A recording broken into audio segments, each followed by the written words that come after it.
नमस्कार प्यारे विद्यार्थियों, एक बार फिर से हम लाइव हैं और आज की क्लास में हम जो डिस्कस करने वाले हैं वो आपको दिखाई दे रहा है।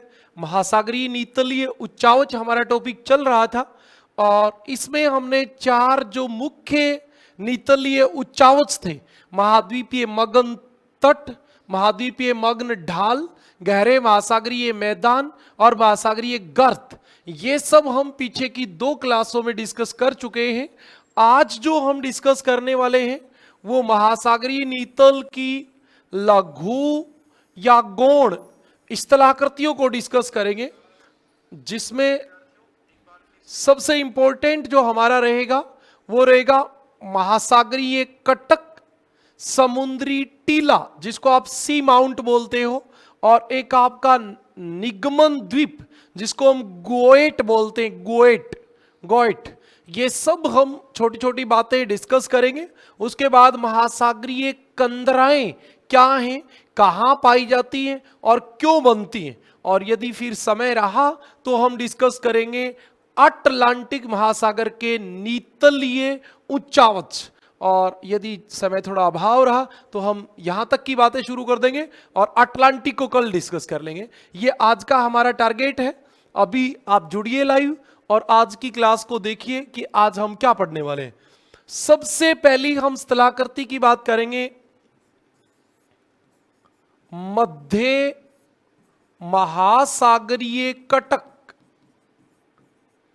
मध्य महासागरीय कटक, जो बच्चा पीछे की सब क्लास देख के आया है उसको ऐसी कोई समस्या नहीं है। क्यों नहीं है? क्योंकि हमने प्लेट विवर्तन की सिद्धांत में एक बात पढ़ी थी, जब दो प्लेटें एक दूसरे से दूर जाती हैं, यानी कि कौन से किनारों पे? अपसारी किनारों पर। अपसारी किनारों की यदि हम बात करें तो जहां दो प्लेटें एक दूसरे से दूर जाती हैं वहां दरार पड़ती है, दरार, और इस दरार से लावा बाहर आता है। और जब ये प्लेटें बहुत दूर चली जाती हैं तो यहां महासागर बनता है, और महासागर में जहां अपसारी किनारे पाए जाते हैं वहां एक लंबी दरार पड़ेगी और उस दरार से आपका लावा बाहर आएगा। और जब ये लावा बाहर आएगा तो पानी के अंदर जल्दी से ठंडा होके जम जाएगा, जिससे एक त्रिभुजाकार संरचना बनेगी जिसको हम कहेंगे कटक। और जब यही दरारी उद्भेदन वाली ज्वालामुखी महाद्वीप पर आती है तो आपके बनते हैं पठार। ये बात हम प्लेट विवर्तनिकी में पढ़ चुके हैं, तो यहां हमें ज्यादा कुछ पढ़ने की जरूरत है नहीं। अब कटक होता क्या है तो आपको बिल्कुल इस बात का पता होना चाहिए। ये हमारा उत्तरी अमेरिका महाद्वीप है, ये दक्षिणी अमेरिका, और आपको पता है इधर ये अफ्रीका, और ये आपका यूरोप। यदि हम बात करें तो ये यूरोप पूर्व की ओर बढ़ रहा है, अफ्रीका उत्तर की ओर बढ़ रहा है, दक्षिण अमेरिका और उत्तरी अमेरिका पश्चिम की ओर बढ़ रहे हैं। और इसी कारण आपको पता होगा इस आइसलैंड से लेके और ऐसे बोबेट द्वीप तक एक लंबी दरार का निर्माण हुआ है, और इससे दरारी उद्भेदन वाली ज्वालामुखी आई, जिससे इस 14,400 किलोमीटर लंबे पर्वत का निर्माण हुआ। जब पर्वत समुद्र के अंदर बन जाता है तो उसे कटक कहते हैं, और ये आपकी पूरी पृथ्वी का सबसे लंबा पर्वत है जो 14,400 किलोमीटर लंबा है, एस आकार में फैला है। इसका नाम होता है कटक। क्या होता है? कटक। अब हम अटलांटिक महासागर के कटक की बात, कि इसके उत्तरी भाग को डोल्फिन कटक, दक्षिणी भाग को चैलेंजर कटक, कहां टेलीग्राफिक कटक कहेंगे, ये सब अटलांटिक महासागर में पढ़ेंगे। यहां हमें केवल इतना पढ़ना था कि कटक जो होते हैं वो होते क्या हैं, बस इतनी बात हमारी थी। जहां महासागरों में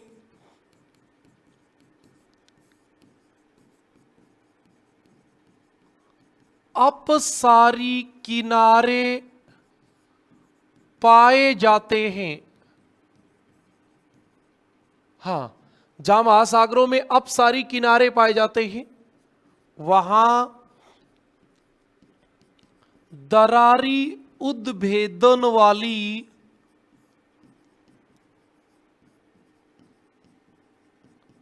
ज्वालामुखी आती है।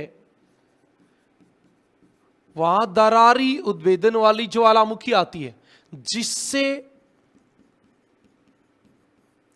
कटक का निर्माण होता है।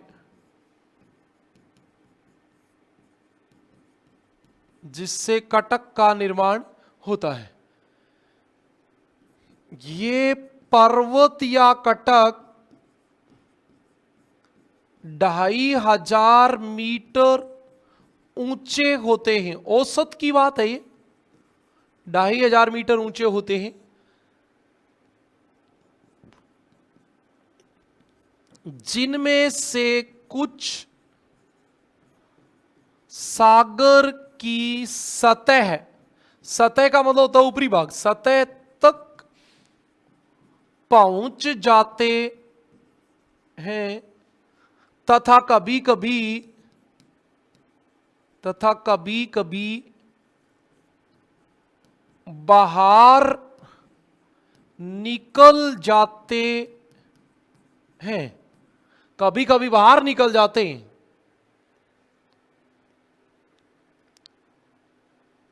हाँ बिल्कुल।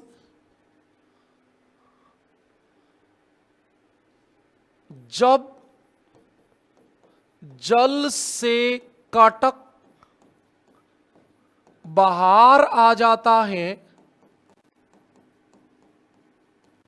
तो द्वीप का निर्माण होता है। जैसे आइसलैंड द्वीप। आपको पता होगा आइसलैंड जो द्वीप है वो मध्य अटलांटिक कटक का ही भाग है। आइसलैंड द्वीप मध्य अटलांटिक कटक का भाग है। बिल्कुल सही बात है बेटा। आप लोग देखोगे तो आपको पता चल जाएगा। जैसे ये वाला जो आइसलैंड है ना, ये आइसलैंड, ये द्वीप है आपका आइसलैंड। यहां से आप देख रहे हो कि ये एक ऐसे होके ऐसे फैला है। ये मध्य अटलांटिक कटक है और ये कटक का ही बाहर निकला हुआ भाग है। तो आपको पता रहना चाहिए कि मध्य अटलांटिक कटक जो है उसी का भाग आइसलैंड है। जब ये पानी से बाहर आ जाता है तब इसका नाम हो जाता है द्वीप। ओके, ये आपके एक बात थी जो कंप्लीट हो गई।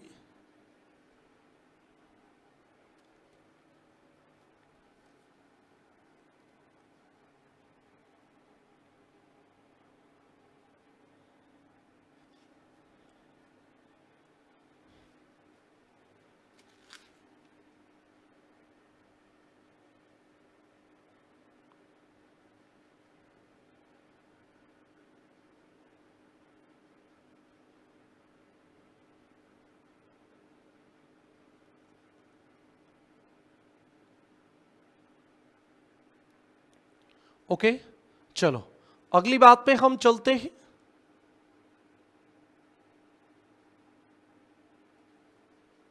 एक सेकंड के लिए मुझे कमेंट कम दिखाई दे रहे थे। हाँ,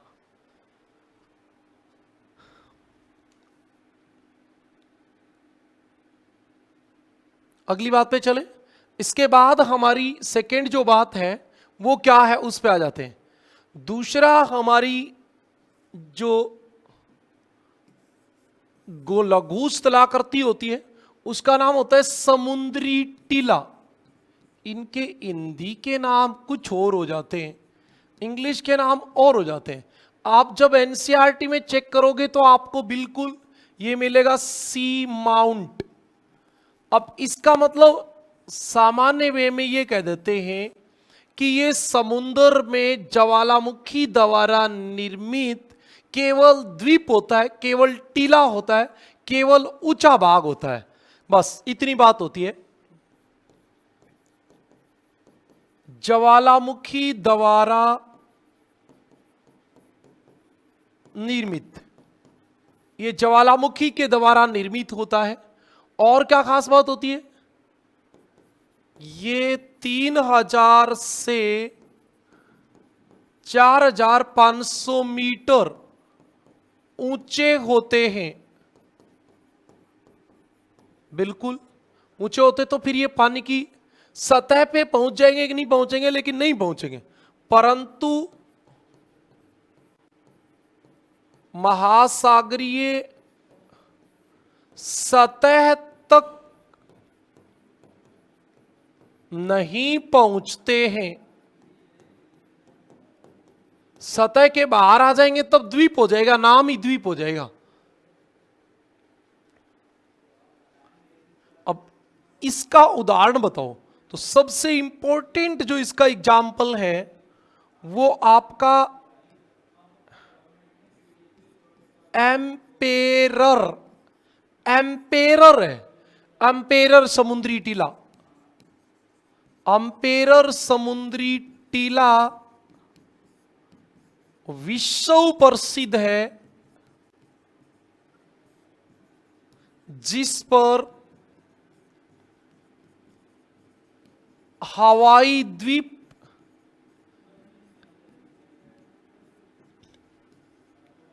स्थित है। यह आपकी काम की बात थी। एम्पेरर समुद्री टीला कहां स्थित है? प्रशांत महासागर में। बेटा आपको हवाई द्वीप का पता होगा, ये उत्तरी अमेरिका जो है, इसके जब आप इधर आओगे तो यहां है हवाई द्वीप। हवाई द्वीप आप देखोगे तो हवाई द्वीप जो है वो एम्पेरर, एम्पेरर समुद्री टीले के ऊपर स्थित है। तो आपको पता होना चाहिए ज्वालामुखी द्वारा निर्मित होते हैं, इनकी ये कोई कंडीशन नहीं होती कि ये ऊपर से सीधे होंगे, नुकीले होंगे, ऐसी कोई कंडीशन नहीं होती। लेकिन ये समुद्र के अंदर ज्वालामुखी से निर्मित ऊंचे भाग होते हैं, और जब ये अपर्दन हो जाएगा तो कट भी जाएंगे, नहीं तो नुकीले भी रह जाएंगे। इनके ऊपर अवसादों का जमाव हो जाए, परवाल भित्ति बन जाए तो ये द्वीप भी बन जाएंगे। ये सब आपकी बातें हो सकती हैं। अब अगली बात पे चलेंगे, 3 नंबर।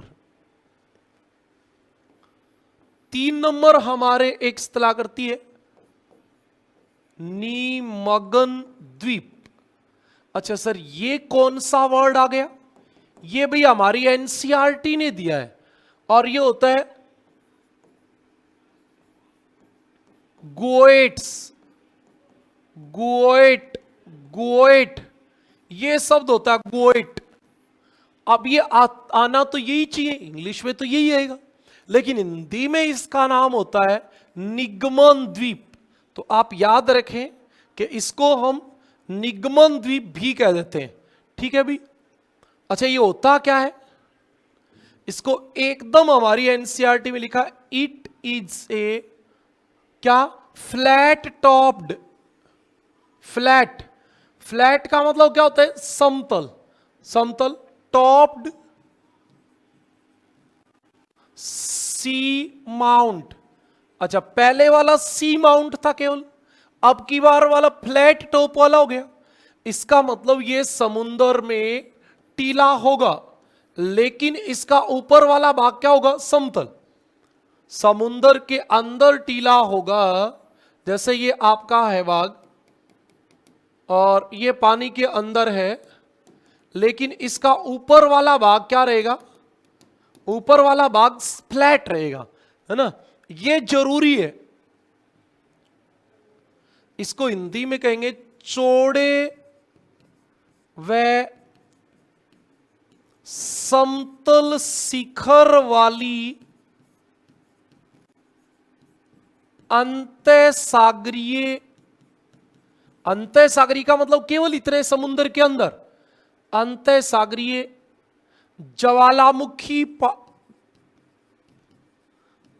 ज्वालामुखी द्वारा निर्मित पहाड़ी। कंडीशन इसमें इतनी है कि इसका शिखर जो होगा वो समतल और चौड़ा होगा, ये जरूरी है। इन्हें अंतःसागरीय चबूतरे भी कहते हैं। चबूतरे भी कहते हैं। ये चबूतरे शब्द जो हमारी भूगोल में आता है, इसका मतलब होता है कम गहरा और समतल भाग। ये परवाल भित्तियों के विकास के अनुकूल है। परवाल भित्तियों का विकास बनता है इस पे, इन अंतःसागरीय चबूतरों पे। जब आप आगे जाके पढ़ोगे तो आपको पता चल जाएगा, क्योंकि ये 30 फैदम के आसपास गहरे होते हैं। 30 फैदम समुद्र तल से, और 30 फैदम तक सूर्य का प्रकाश जाता है, तो वहां तक परवाल विकसित होते हैं। ये परवाल के विकास के लिए सबसे उपयुक्त क्षेत्र है। और एक और, ये डार्विन का अवतलन इसी से तो सिद्ध होता है। ये अवतलन के साक्ष्यों को प्रस्तुत करते हैं। ये कहता है कि ये हमें अवतलन को प्रदर्शित करते हैं कि ये भाग नीचे धंसा है। हाँ, ऊपर से जो फ्लैट है, इस बात का मतलब ये गारंटी है कि ये धीरे धीरे नीचे धंसने से बने, ऐसा कहा जाता है। ये आपकी तीसरी चीज थी, तीसरी गौण स्थलाकृति थी। अब हम चलेंगे सबसे इंपॉर्टेंट स्थलाकृति पे। सबसे इंपॉर्टेंट स्थलाकृति पे चलेंगे हम।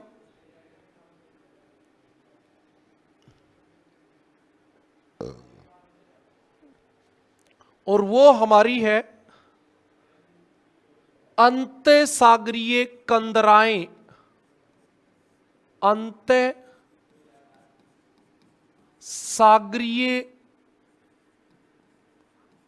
कंदराएं।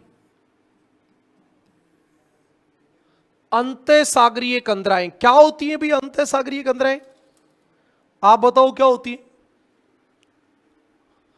अंतःसागरीय कंदराएं क्या होती? कंदरा को कैनियन बोलते हैं।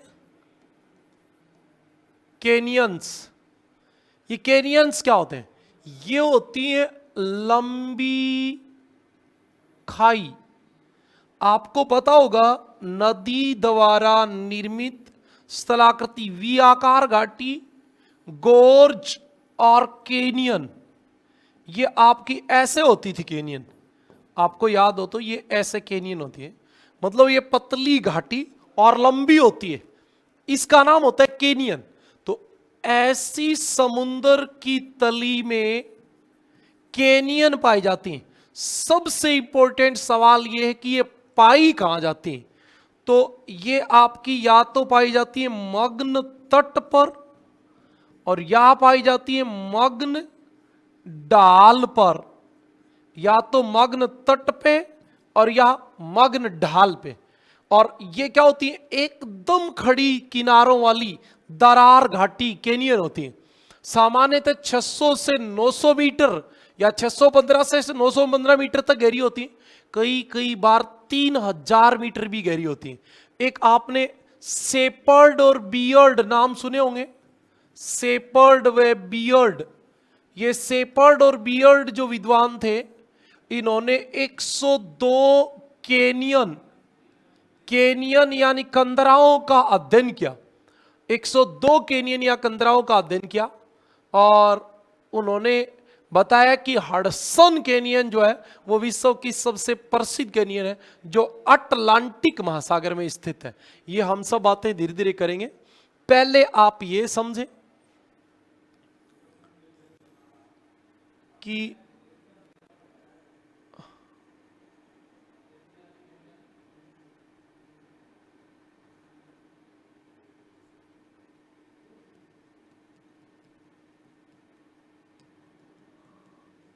ये वाला भाग मगन तट, ये वाला मगन ढाल, इन दोनों पर ये तट के समकोण पे पाई जाती हैं। ऐसे समकोण पे, ये या तो मगन तट पे या मगन ढाल पे ऐसे समकोण पे पाई जाने वाली गहरी घाटियां होती हैं। ये बात आपको याद रखनी है। ये क्यों बनती है सब विस्तार से चर्चा करेंगे, ज्यादा इनमें सवाल आता नहीं है लेकिन ये इंपॉर्टेंट है। ये ज्यादा बार क्वेश्चन यही है, अंतः सागरीय कंदराएं कहां पाई जाती हैं? तो अंतः सागरीय कंदराएं या तो मगन तट पे या मग्न ढाल पे पाई जाती हैं।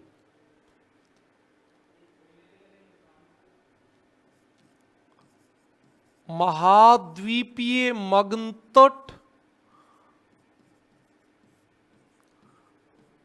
मगन तट या मग्न ढाल पर, महाद्वीपीय मगन तट या मगन ढाल पर, दोनों में से एक पे मिलेंगी संकरी अत्यधिक गहरी व खड़ी ढाल वाली, खड़ी ढाल वाली मतलब एकदम खड़ी ढाल वाली घाटी, घाटी मतलब वी आकार घाटी, गोर्ज कैनियन घाटी,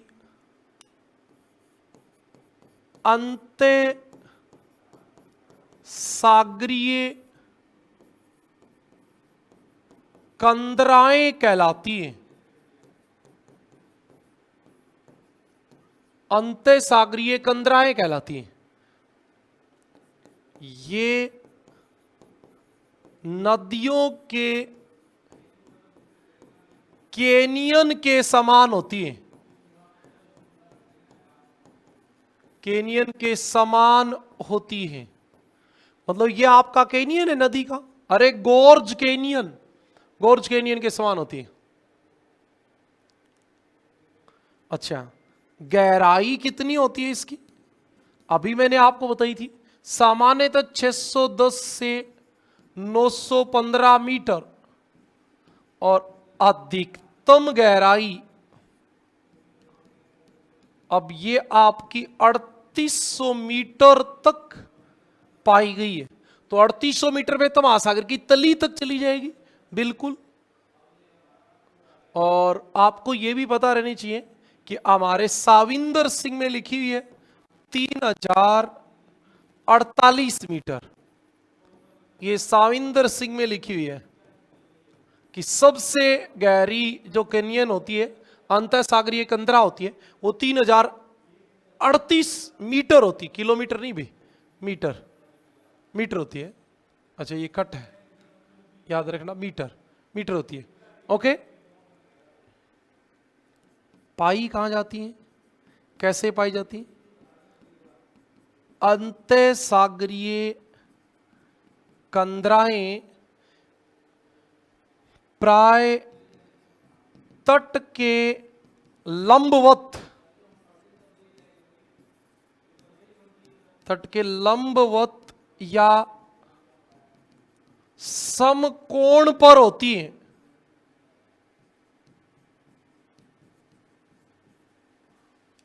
जैसे तट होगा, जैसे मान लो ये ऐसे, तो कोई नदी इधर से ही, तो ये इसके ऐसे बनेगी, ऐसे।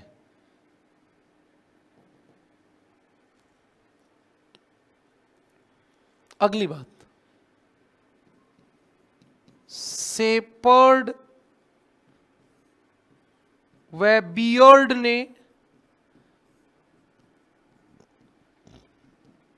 संसार में 102 कैनियन की खोज की है। संसार में 102 कैनियन की खोज की है, अध्ययन किया है, आप ये भी कह सकते हो।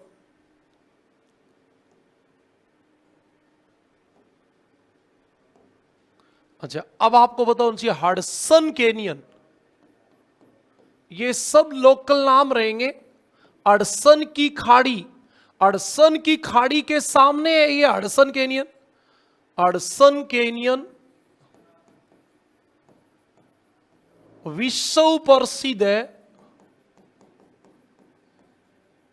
जो अटलांटिक महासागर में स्थित है। आपको पता होगा ये उत्तरी अमेरिका महाद्वीप,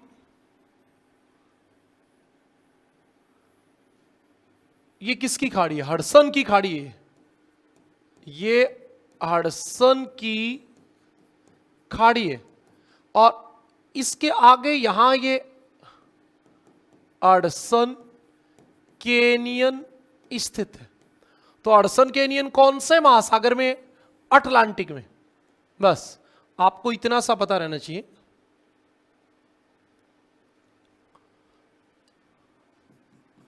जो कंदराएं नदियों के सामने स्थित होती हैं वो ज्यादा लंबी होती है, लंबी होती हैं। जो कंदराएं नदियों के सामने होती हैं वे लंबी होती हैं। हाँ, ये आपकी बात थी। बताओ कंदरा बात से आप समझ में आ गई क्या आपको? वैसे तो कॉमन सेंस है कि महासागर के मग्न तट या मग्न ढाल पर लंबी व गहरी घाटियां क्या कहलाती हैं? कैनियन या कंदरा।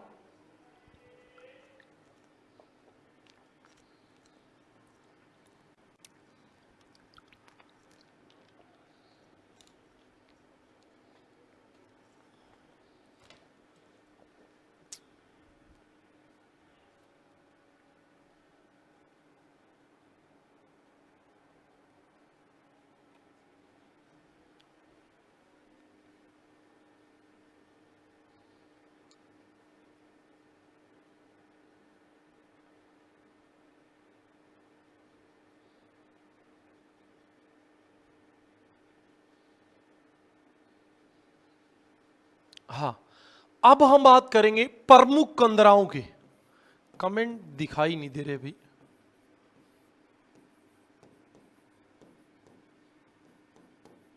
प्रमुख कंदराएं, ये आपको कौन सी कंदरा कहां है केवल नाम पता होना चाहिए।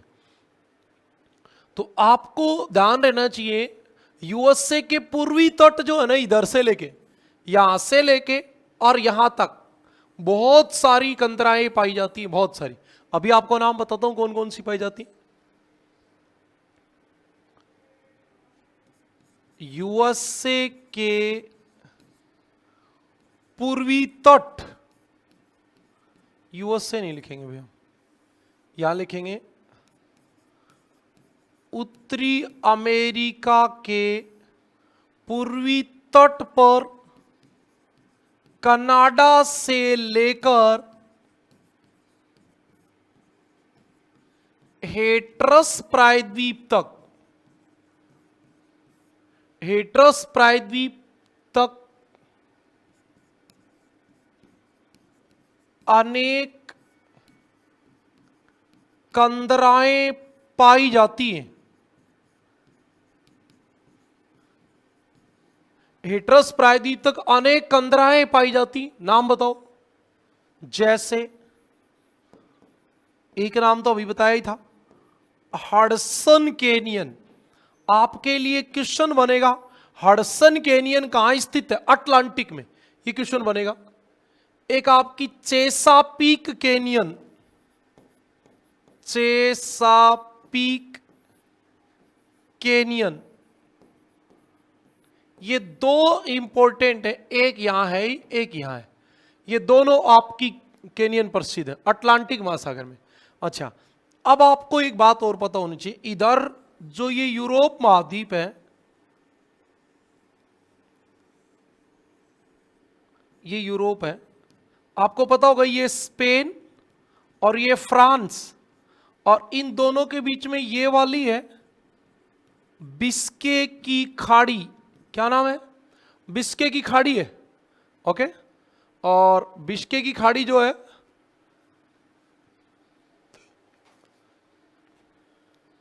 इस बिस्के की खाड़ी के अंदर आपके एक कैनियन है, उस कैनियन का नाम क्या है बताओ?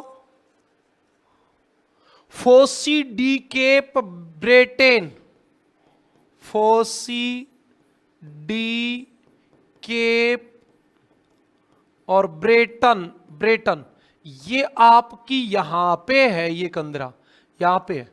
तो अब हम ये लिखेंगे अटलांटिक में फ्रांस के दक्षिणी तट पर, बेटा ये फ्रांस का दक्षिणी तट हो जाएगा, फ्रांस ऊपर है तो नीचे, फ्रांस के दक्षिणी तट पर बिस्के की खाड़ी में, बिस्के की खाड़ी में कौन सी कैनियन है? Fosse de Cap, Fosse de Cap Breton. ये एक बार में याद नहीं होगी, 10-5 बार आपको ये एक बार तो भी पढ़नी पड़ेगी। ये आपकी फोसी डी केप ब्रेटेन, ये जो आपकी कैनियन है वो प्रसिद्ध है, कैनियन प्रसिद्ध है।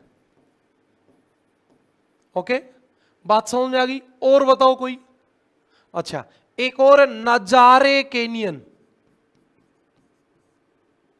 नजारे कैनियन, ये कहां है? ये पुर्तगाल तट पर, मतलब थोड़ा सा और नीचे आ जाओ इधर, पुर्तगाल तट पर। ये आपकी बातें हैं। सिकंदर अली, अभी कमेंट पहले दिखाई नहीं दे रहे थे, अभी स्टार्ट हुए हैं।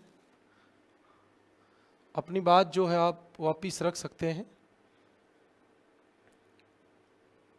हाँ,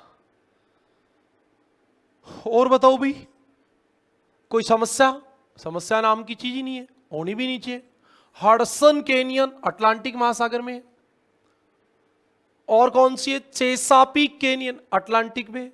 फोसी डी केप ब्रेटन, ये भी आपके अटलांटिक में। नजारे कैनियन, ये पुर्तगाल तट पे स्थित है। अच्छा, अब हम प्रशांत की बात और करेंगे।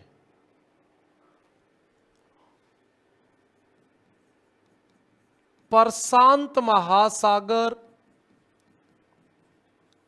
के प्रमुख कैनियन, प्रशांत महासागर के प्रमुख कैनियन कौन से हैं? तो उत्तरी अमेरिका के पश्चिमी तट पर, अब आपको पता चल जाना चाहिए उत्तरी अमेरिका ये है और ये इसका पश्चिमी तट है इधर। अब यहां आपके एक तो कोलंबिया कैनियन है, ब्रिटिश कोलंबिया यहां राज्य है, वहां यहां कोलंबिया कैनियन है एक। एक आपका यहां है मोंटेरे कैनियन, मोंटेरे कैनियन। एक है युगू कैनियन, युगू, युगू तट पर कोलंबिया, बेटा कोलंबिया, ब्रिटिश कोलंबिया राज्य नहीं है क्या? कोलंबिया कैनियन, कोलंबिया कैनियन एक, और मोंटेरे कैनियन,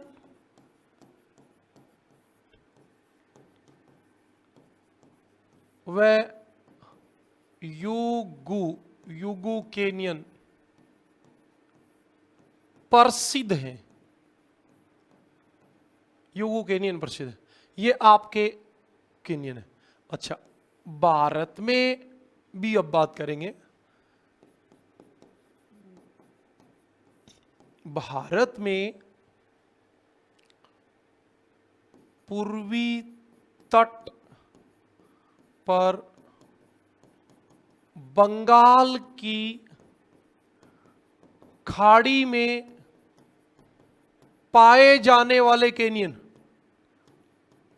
ये थोड़ा बोरिंग टॉपिक है, लेकिन बेटा हमें बोरिंग से क्या मतलब है, हमें तो पढ़ने से मतलब है।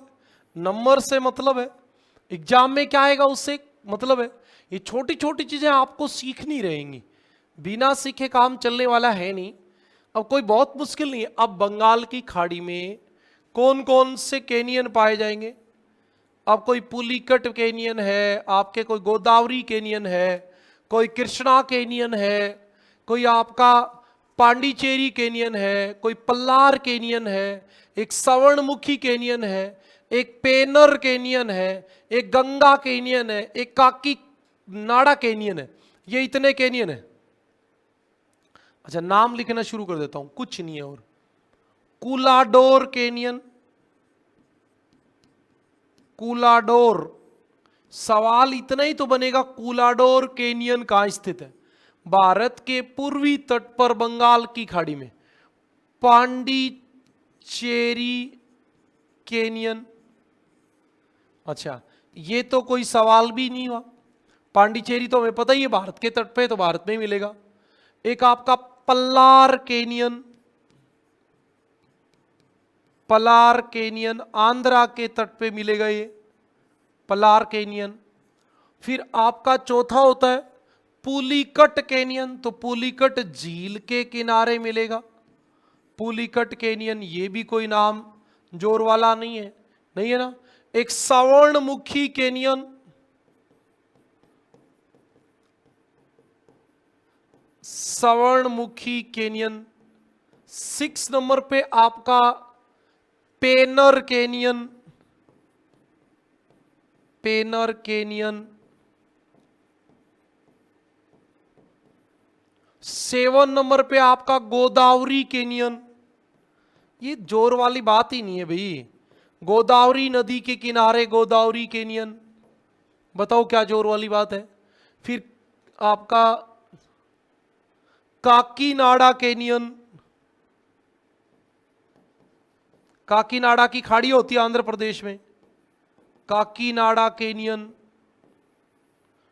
और कोई एक आध हम लिखें तो गंगा कैनियन। ये हमारे प्रसिद्ध कैनियन हैं।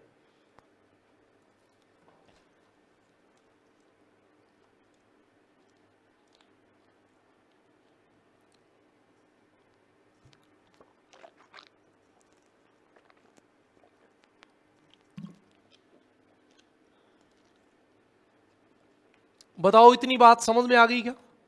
कोई जोर वाली बात तो है नहीं।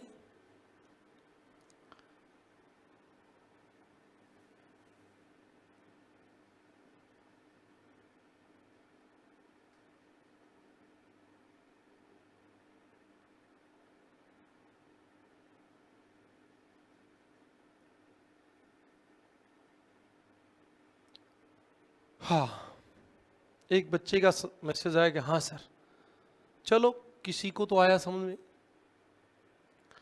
अब हम बात करेंगे अंतः सागरीय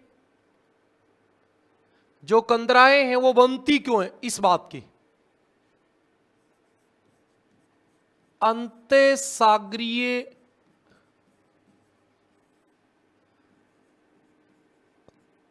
कंदराओं की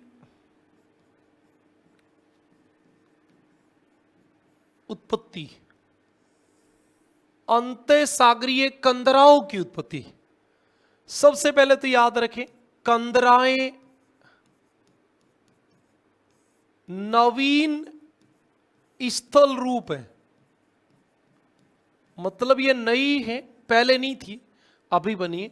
और कैनोजोइक कल्प में इनका निर्माण हुआ है। इनका निर्माण केनोजोइक, केनोजोइक कल्प में हुआ है। इनका निर्माण कौन से समय में हुआ? केनोजोइक कल्प में हुआ। अच्छा, पहला इसका सिद्धांत क्या है? अंतः सागरीय कंदराओं के निर्माण के सिद्धांत। ज्यादा रिसर्च हुए नहीं है, इसलिए जितने हुए हैं वो भी आधे अधूरे हैं। कोई कुछ भी बता देगा, बात सही और नहीं हो। अब जैसे पटल विरूपणी सिद्धांत, पटल विरूपणी सिद्धांत। काम की बात केवल इतनी हो सकती है, अंतः सागरीय कंदराओं की उत्पत्ति से संबंधित पटल विरूपणी सिद्धांत किसने दिया? डी एंड्राडे ने। D Andrade, D Andrade. और एक आपका था जेनसन। जेनसन क्या, कौन था बेटा? जेनसन। डी एंड्राडे व जेनसन, इन दो लोगों ने यह सिद्धांत दिया। इन्होंने कहा कि पृथ्वी के अंदर आंतरिक हलचल के कारण पृथ्वी के ऊपर यानी धरातल पे यानी कि समुद्र की तली में भ्रंश की क्रिया से कंदराएं बनती हैं। भ्रंश का मतलब होता है जैसे ये मगन तट है और ये वाला भाग नीचे धंस गया, इतना इतना, इससे ये क्या बन गई? कंदरा। बस इतनी बात बताई इन्होंने। लेकिन ये मत मानने नहीं है, क्योंकि जब भ्रंश से बनेंगी तो जैसे ये तट है तो इसके समानांतर बनेंगी, लेकिन अब तट के ऐसे बनती हैं, समकोण पे बनती हैं, ये समकोण पर बनती हैं और बननी चाहिए भ्रंश की क्रिया समानांतर। इसलिए ये विचारधारा जो है, ये सिद्धांत जो है, ये मान्य नहीं है।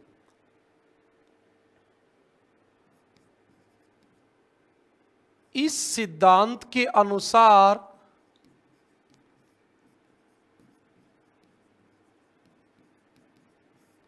पृथ्वी के आंतरिक भाग में हलचल व भ्रंश की क्रिया से कंदराएं बनती हैं, कंदराएं बनती हैं। यह मत मान्य नहीं है,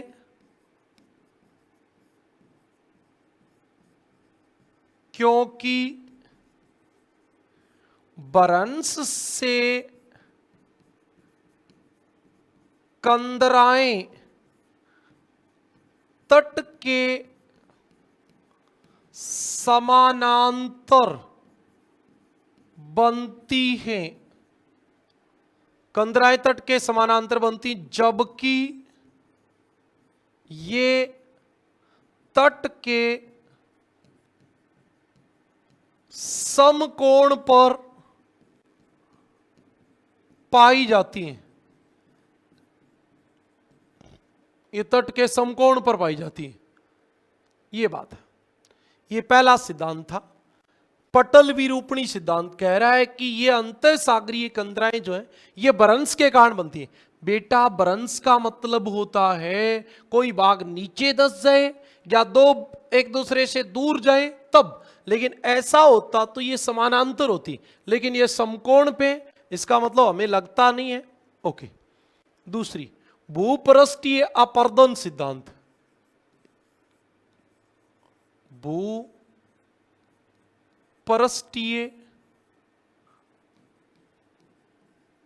अपर्दन सिद्धांत। भू का मतलब पृथ्वी, पृष्ठ का मतलब ऊपर वाले भाग का, अपर्दन मतलब अपर्दन से बनती है। ये हाल डाना और शेपर्ड, हाल डाना व शेपर्ड ने यह सिद्धांत दिया। ओके, ये क्या कहते हैं? ये कहते हैं कि अंतः सागरीय कंदराओं का निर्माण निर्गमन और निमंजन से हुआ है। निमंजन का मतलब होता है समुद्र की तली में कोई भाग नीचे धंस जाए, बस इतनी बात है। इस सिद्धांत के अनुसार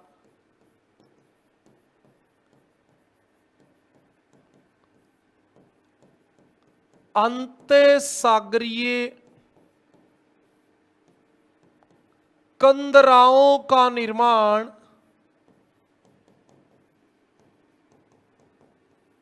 निर्गमन एवं निमंजन से हुआ है। निमज्जन से हुआ है। निर्गमन और निमज्जन से हुआ है, बिल्कुल सही बात है।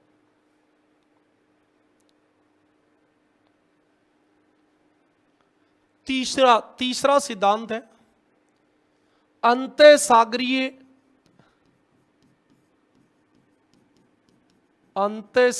घनत्व तरंग सिद्धांत। अंतःसागरीय घनत्व तरंग सिद्धांत, ये आपका क्या कहता है? ये सेलिस और फ्लोरेल ने दिया था।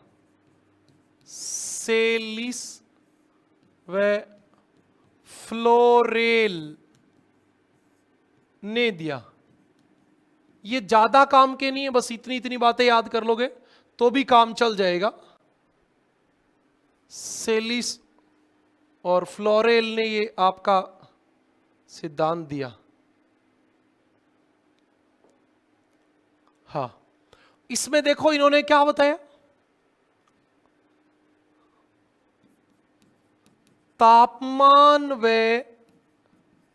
घनत्व की भिन्नता के कारण, घनत्व की भिन्नता के कारण समुद्र में तरंग उत्पन्न होती हैं। समुद्र में क्या उत्पन्न होती है? तरंग।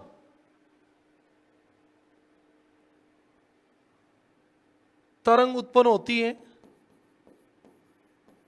जिनसे क्या होता है? इन तरंगों द्वारा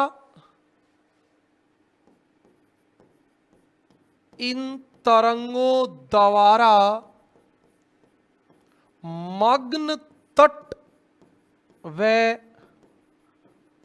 मग्न डाल के ढीले पदार्थ नीचे मतलब समुद्र, नीचे सागर की ओर क्या कर दिए जाते हैं? खिसका दिए जाते हैं। बेटा ध्यान से सुनते रहना, खिसका दिए जाते हैं, जिससे कंदरा बनती है। हाँ, बड़ी इंपॉर्टेंट बात है, जिससे कंदरा बनती है। ये कहता है सागरीय तरंग जो होती है वो खिसका देती हैं और उससे बनती है। और लास्ट आपकी बात है चौथा सिद्धांत, पंख तरंग सिद्धांत। पंख तरंग सिद्धांत ये दिया किसने था? रीदर, डेली और डेविस ने। रीदर, डेली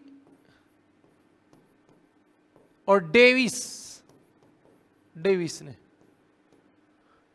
रीदर, डेली और डेविस ने, इन्होंने क्या कहा था? पंख तरंगों से